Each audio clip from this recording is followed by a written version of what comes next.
आदाब, नमस्कार, good day to you all. आज हम नंद वंश के बारे में देखने जा रहे हैं। हमेशा की तरह प्रश्न और उत्तर के माध्यम से नंद वंश के संपूर्ण इतिहास पर प्रकाश डालने की कोशिश करेंगे, जो आपके एग्ज़ाम्स के लिए काफ़ी उपयोगी रहेगा।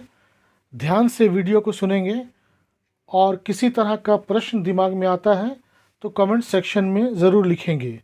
चैनल को सब्सक्राइब करेंगे ताकि आपके टीचर का मनोबल ऊंचा रहे।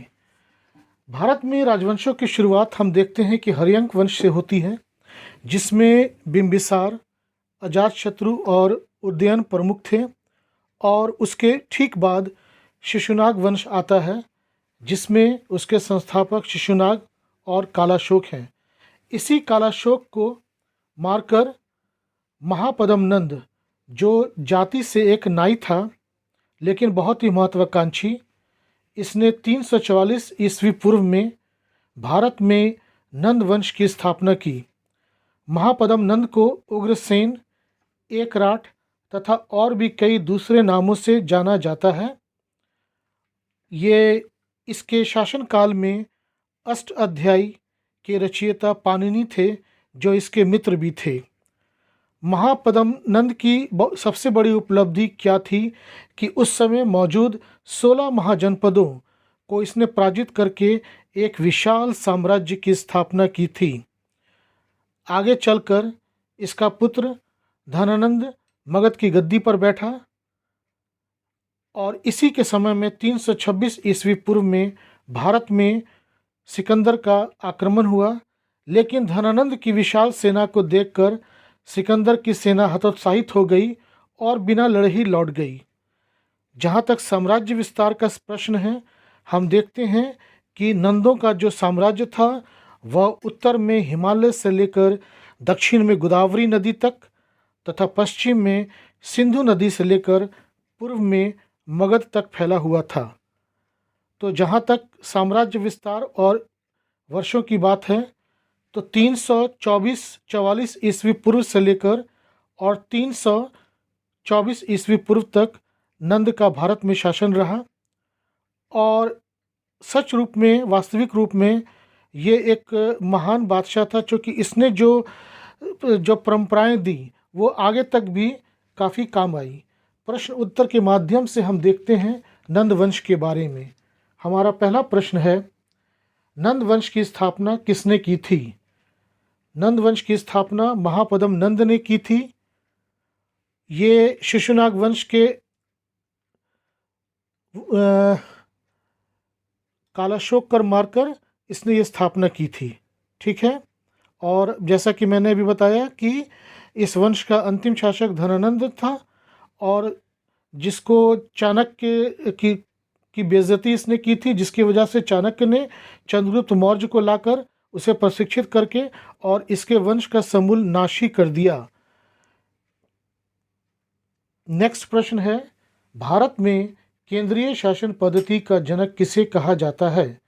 हम लोगों ने देखा है कि नंद के समय में, महापद्म नंद के समय में 16 महाजनपद थे, और इन 16 महाजनपद पर विजय प्राप्त करके इसने उसे एकत्रित कर लिया और एक केंद्रीय शासन की स्थापना की। अगला प्रश्न है, गगनपाल, पंडुक, पांडुगति, भूतपाल, राष्ट्रपाल, विषाणक, दशसिद्धक, केवर्त, धनानंद, ये नाम हैं। ये सब किस प्राचीन राजा के प्रमुख अधिकारी थे? तो ये सब महापद्म नंद के पुत्र थे। इसने क्या किया था कि अपने जीवन काल में ही अपने सभी पुत्रों को, जितने 9 पुत्र थे, 9 पुत्र कहलाते थे, इनको भारत के अलग अलग क्षेत्र में भेजकर वहाँ पर इनको अलग अलग शासन दे दिया था। जिससे हम देखते हैं कि जो कमी या त्रुटि मुगलों के काल में थी, उत्तराधिकार का युद्ध, आपस में लड़ना, एक दूसरे को मारना, ये नंद वंश में देखने को नहीं मिलता है। नेक्स्ट क्वेश्चन इज, किस प्राचीन शासक ने ब्राह्मण विद्वान चाणक्य, जिसे हम कौटिल्य के नाम से भी जानते हैं, को भरी सभा में अपमानित किया था? ये सर्वविदित है, इस पर कई सीरियल और मूवीज़ बन चुकी है। उत्तर हो जाएगा धनानंद, जो महानंद का बेटा था, महापद्म नंद का बेटा था। नेक्स्ट 5वां प्रश्न है, उन्होंने 66 परस्पर विरोधी राज्यों को इस बात के लिए विवश किया कि वह आपसी उखाड़ पछड़ ना करें और स्वयं को किसी उच्चतर नियामक सत्ता के हाथ सौंप दें। इतिहासकार स्मिथ ने ये बातें किसके बारे में कही हैं? उत्तर हो जाएगा चाणक्य के बारे में। जब ये धनानंद द्वारा उसके दरबार में अपमानित हो जाता है तो ये कसम लेता है कि मैं उसके वंश का समूल नाश कर दूंगा, और इसके लिए इसने एक लड़के चंद्रगुप्त को चुनता है, उसको ट्रेनिंग देता है और उसके मदद से ही नंद की सत्ता को उखाड़ फेंकता है। अगला प्रश्न है, धनानंद किसका पुत्र था? हम लोगों ने देखा कि महापद्म नंद के 9 पुत्र थे, जिनमें सबसे छोटा पुत्र धनानंद था। 7वां प्रश्न है, मगध का प्राचीन नाम क्या था? तो मगध का प्राचीन नाम कीकट था। ठीक है। 8वां प्रश्न है, प्रथम बौद्ध परिषद गौतम बुद्ध के मरने के बाद उनके जीवन पे और उनके उपदेशों को प्रचारित करने के लिए अलग अलग समय पर अलग अलग बौद्ध परिषदें हुई हैं। हमारा प्रश्न है, प्रथम बौद्ध परिषद जिसकी अध्यक्षता एक नाई ने की थी, जिसका नाम उपाली था, ये परिषद किस स्थान पर हुई थी? उत्तर हो जाएगा राजगीर में हुई थी। ठीक है। 9वां प्रश्न है, किस शासक ने महाजनपद व्यवस्था का अंत किया था? तो हम लोगों ने देखा है कि जो 16 महाजनपद थे उन सब को खत्म करके, उनसे विजय प्राप्त करके और एक एकीकृत साम्राज्य की स्थापना की थी महापद्म नंद ने। पुराणों में महापद्म नंद को किस नाम से पुकारा गया है? तो उत्तर हो जाएगा सर्वेक्ष आंत्रक। इसका अर्थ होता है सभी योद्धाओं को या सभी कुलीन लोगों की हत्या करने वाला। नेक्स्ट प्रश्न है, किस राजा ने क्षत्रिय राजकुलों जैसे कुरु, इक्ष्वाकु, पांचाल, शूरसेन, काशय, हे, कलिंग, अश्मक, मैथिल और वितिहोत्र, इन सब को नष्ट कर दिया था? उत्तर हो जाएगा, ये सब जो है 16 महाजनपदों के अंतर्गत ही आते थे और इन सब को ख़त्म किया था महापद्म नंद ने। नेक्स्ट है, नंद वंश की राजधानी कहाँ थी? तो नंद वंश की राजधानी हम देखते हैं पाटलिपुत्र में थी, लेकिन कभी कभी इनका संचालन राजगीर से भी होता था। अगला प्रश्न है, पाणिनि किसके दरबार से संबंधित थे? 13वां प्रश्न है कि पाणिनि किसके दरबार से संबंधित थे? उत्तर हो जाएगा नंद वंश से थे और ये महापद्म नंद के मित्र भी थे। इन्होंने ये पाणिनि जो है, ये महर्षि पाणिनि जो संस्कृत में इन्होंने व्याकरण में 8 अध्याय की रचना की है। और यही नहीं, नंद के दरबार में और दूसरे भी विद्वान रहते थे, जैसे कात्यायन, नाम याद रखेंगे, कात्यायन, वररुचि, वर्ष, उपवर्ष इत्यादि। अगला प्रश्न है, नंदों के उत्थान को निम्न वर्ग के उत्थान का प्रतीक माना जा सकता है। पुराणों में इस राजवंश को शूद्र के शासन का अगुवा और इसी कारण अधम कहा गया है। प्रश्न हमारा ये है कि ये वक्तव्य किस इतिहासकार के हैं? उत्तर हो जाएगा KL नीलकंठ शास्त्री। नेक्स्ट 15वां प्रश्न है, उड़ीसा के उदयगिरी पर्वतमाला के हाथी गुफा में 17 पंक्तियों में लिखे अभिलेख में से पंक्ति नंबर 6 और पंक्ति नंबर 12 में किस वंश के बारे में उल्लेख है? उत्तर हो जाएगा नंद वंश के बारे में। 16वां प्रश्न है, बौद्ध ग्रंथ महाबोधि वंशम एवं अंगुत्तर निकाय में निम्न में से किस वंश का वर्णन है? आंसर हो जाएगा नंद वंश। 17वां प्रश्न है, महर्षि पतंजलि द्वारा रचित महाकाव्य महानंद में निम्न में से किस वंश का विवरण मिलता है? आंसर हो जाएगा नंद वंश। 18वां प्रश्न है, नंद राजा के पास खजाने थे, उसमें 7 प्रकार के कीमती पत्थर थे। तो ये कथन किस विदेशी यात्री का था? तो इससे हमें 2 प्रश्न उत्तर निकलते हैं कि उसके शासनकाल में कौन सा विदेशी यात्री भारत आया था। उत्तर हो जाएगा ह्वेनसांग। तो आप याद रखेंगे कि नंद वंश के शासनकाल में चीनी यात्री ह्वेनसांग ने भारत की यात्रा की थी और ये वक्तव्य उसी के हैं।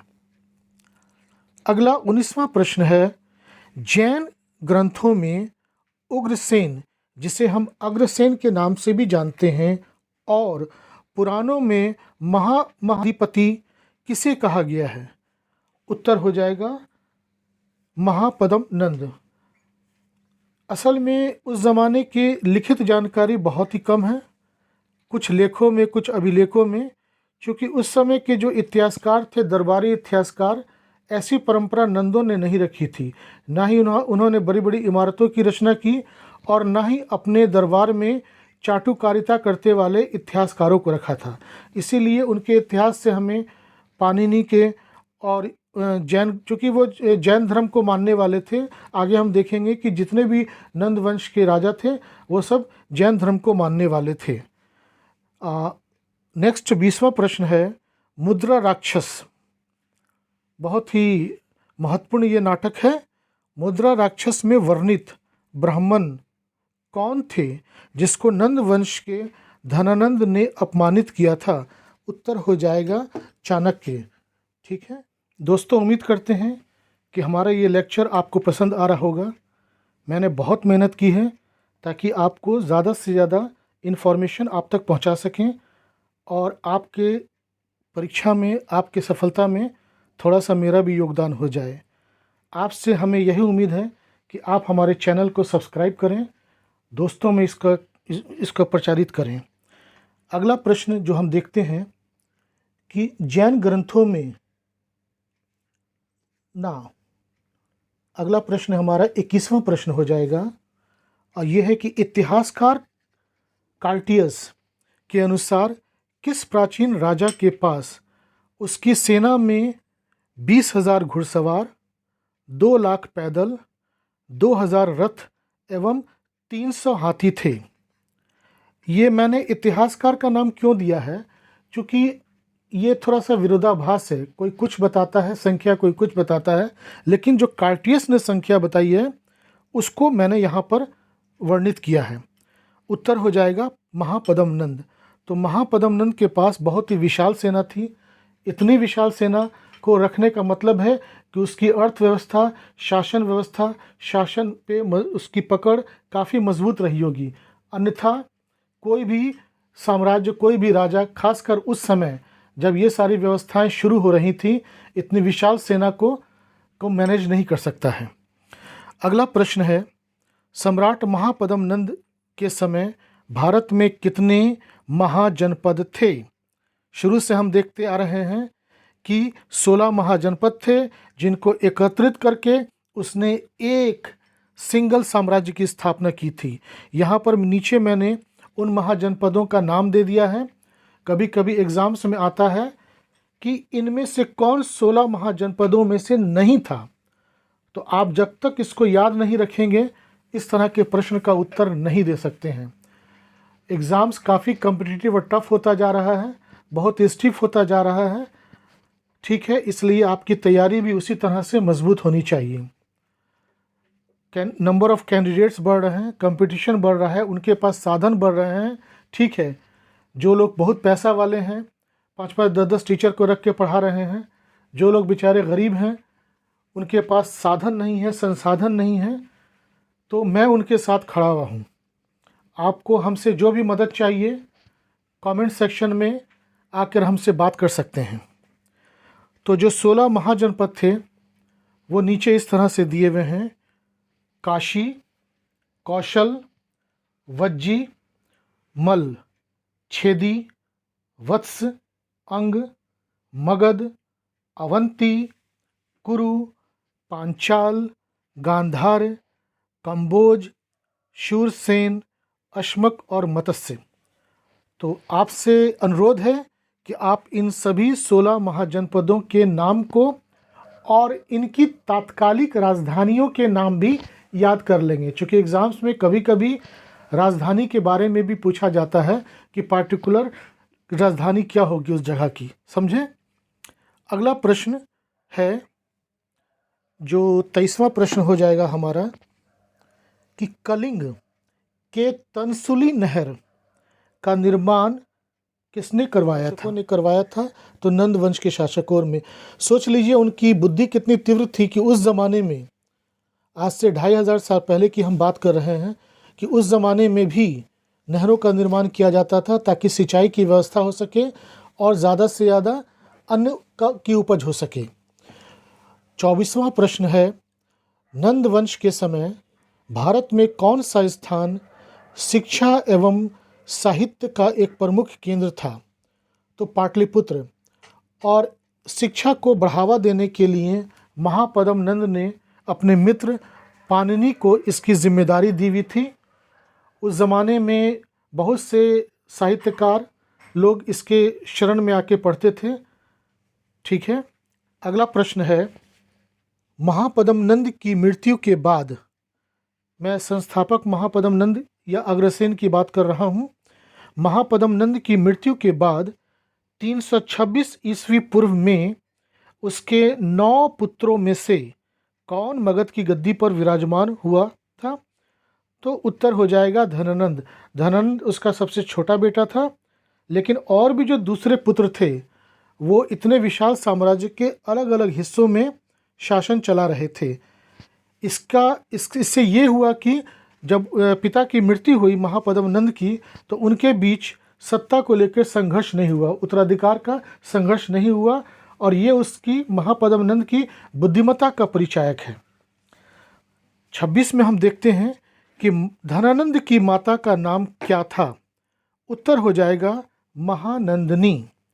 और ये बहुत ही सुंदर स्त्री थी, चूँकि पुराणों में इसके सुंदरता के वर्णन होते हैं। 27वां प्रश्न हम देखें, भारत का प्रथम ऐतिहासिक चक्रवर्ती सम्राट, चक्रवर्ती क्यों कहा जा रहा है? कि इसने जो क्षेत्रों का विस्तार पूरब से पूर्व पश्चिम उत्तर दक्षिण बहुत ही बड़ी दिशाओं में किया था, इसीलिए कुछ किताबों में इसे चक्रवर्ती सम्राट की भी उपाधि दी गई है। हमारा प्रश्न है कि भारत का प्रथम ऐतिहासिक चक्रवर्ती सम्राट किसे माना जाता है? उत्तर हो जाएगा महापद्म नंद या उग्रसेन को भी। उग्रसेन मैं बार बार क्यों याद दिला रहा हूँ कि कहीं पर एग्जाम्स में आपको अगर उग्रसेन आ जाए तो भ्रमित नहीं होइएगा, महापद्म नंद और उग्रसेन एक ही व्यक्ति है। 28वां प्रश्न है, नंद वंश के किस शासक के काल में भारत पर सिकंदर का आक्रमण हुआ था? हम देखते हैं कि 326 ईस्वी पूर्व में सिकंदर ने भारत पर धनानंद के शासन काल में आक्रमण किया था, लेकिन धनानंद की विशाल सेना को देखकर सिकंदर की सेना के हौसले पस्त हो गए थे और वो बिना लड़े ही भारत से लौट गए थे। 29वां प्रश्न है, ध्यान से देखेंगे, शाक्टाय और स्थूलभद्र किस नंद शासक के जैन मतावलंबी अमात्य थे? अमात्य जो है वो लगभग प्रधानमंत्री जैसा पद होता था, जो बहुत ही महत्वपूर्ण पद था। तो उत्तर हो जाएगा धनानंद। धनानंद जो और या दूसरे जो नंद वंश के शासक थे वो सभी जैन संप्रदाय को मानने वाले थे, जैन धर्म को मानने वाले थे।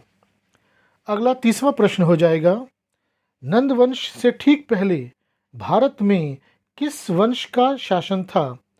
उत्तर हो जाएगा शिशुनाग वंश। और इसी शिशुनाग वंश के कालाशोक को पराजित करके महापद्म नंद ने भारत में नंद वंश की स्थापना की थी।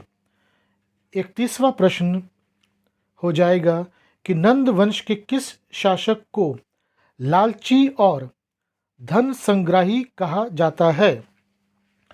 उत्तर हो जाएगा धनानंद। धनानंद जो है वो, इससे जनता जो है घृणा करती थी, धनानंद से घृणा करती थी। और ये जो है लालची व्यक्ति था, इसने जो है वो नदी के पास जो है एक गुफा में जाकर अपने धन दौलत को छुपा के रखा हुआ था। अगला प्रश्न है कि नंद वंश के शासक किस मत के पोषक थे। हम बार बार देख रहे हैं कि नंद वंश जो नंदों के पास जैन मतावलंबी रहा करते थे और ये खुद भी जैन धर्म के उपासक थे। 33वां प्रश्न है, नंद वंश के शासक महापदम नंद का सेनापति कौन था। ये प्रश्न कई एग्जाम्स में भी आ चुका है, रिपीट होता है। जस्ट एट ए ग्लेंस देखिए इसको कि नंद वंश के शासक महापदम नंद का सेनापति भद्रसाल था। उत्तर हो जाएगा भद्रसाल। 34वां प्रश्न हम धीरे धीरे समाप्ति की ओर बढ़ रहे हैं। आपसे पुनः अनुरोध है कि हमारे चैनल को लैंड ऑफ नॉलेज में आपका स्वागत है और इसको आप सब्सक्राइब करें ताकि मैं नए नए वीडियोस, नई नई जानकारियां आप तक पहुंचाता रहूं। अगला 34वां प्रश्न है, उड़ीसा पर आक्रमण कर महापदम नंद ने किस देवता की मूर्ति को उठाकर ले आया था। उत्तर हो जाएगा महावीर स्वामी। ये लोग जैन धर्म के उपासक थे, तो अपने देवता को उड़ीसा से जाकर उठाकर मगध लेकर आ गए थे। ठीक है। 35वां प्रश्न है, कथा सरित सागर में प्राचीन कालीन किस वंश का विवरण है। उत्तर हो जाएगा नंद वंश। आगे 36वां प्रश्न हम देखते हैं कि नंद वंश के महत्वपूर्ण राज्य मंत्री का क्या नाम था।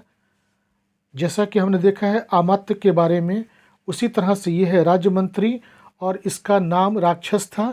ये वास्तविक में कोई राक्षस नहीं था, सिर्फ इसका नाम राक्षस था। तो याद रखेंगे कि ये नंद वंश का महत्वपूर्ण राज्य मंत्री था।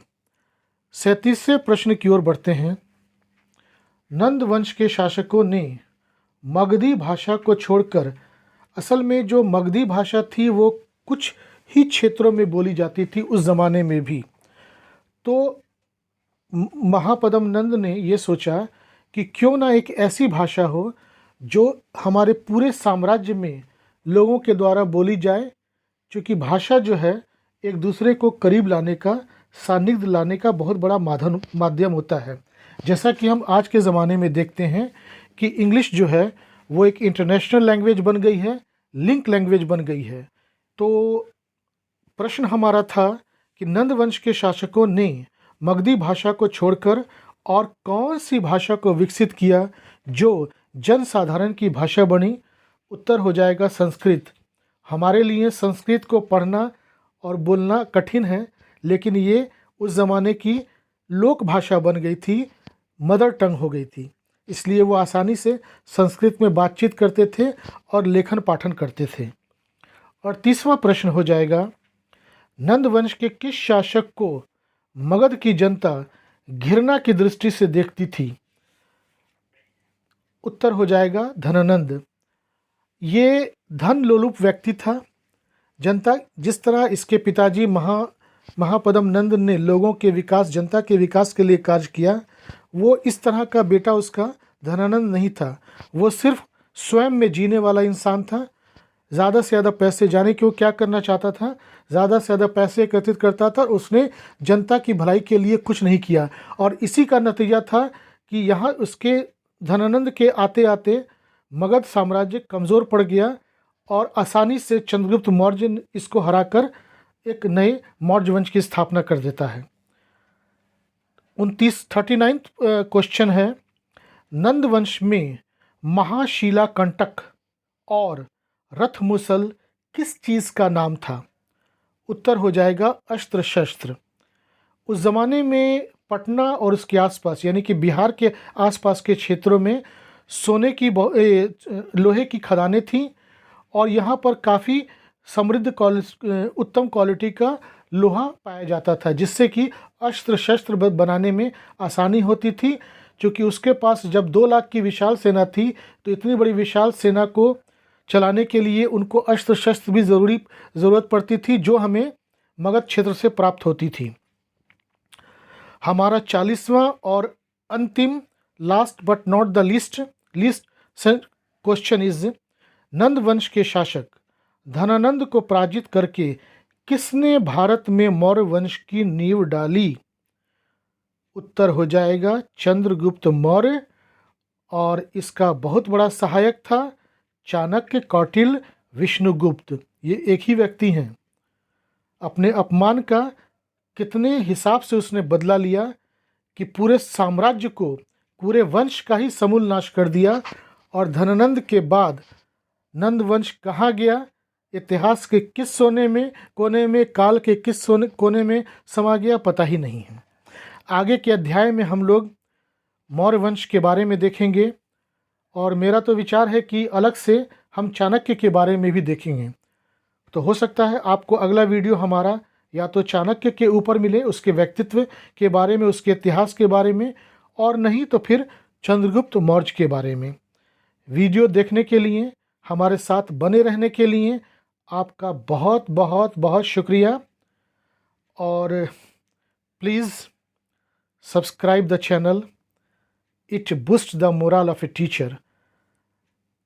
मैं कोई एकलव्य आपको नहीं बनाना चाहता हूँ, ठीक है कि आप अपना अंगूठा काट के दे दें, लेकिन मैं इतना ज़रूर बोलूँगा कि अपनी उंगली का इस्तेमाल करें और सब्सक्राइब बटन को क्लिक करके हमें अनुग्रहित करें। धन्यवाद दोस्तों। आगे फिर मिलते हैं दूसरे एपिसोड्स में, दूसरे वीडियोस के साथ।